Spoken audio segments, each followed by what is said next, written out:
Binabaliwala ka niya kasi habol ka ng habol. Pinaparamdam mo kayo sa kanya na sobrang halaga niya at parang hindi ka mabubuhay kapag wala siya. Huwag ganun.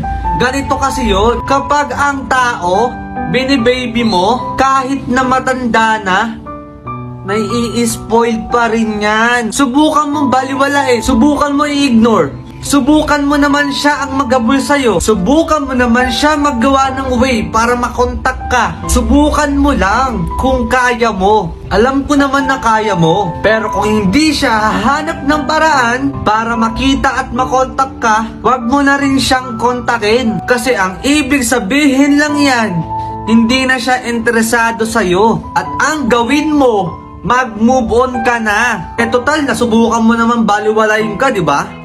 Ano bang gagawin mo? Mag-move on ka na lang. Sagarin mo na. Huwag ka na magabol.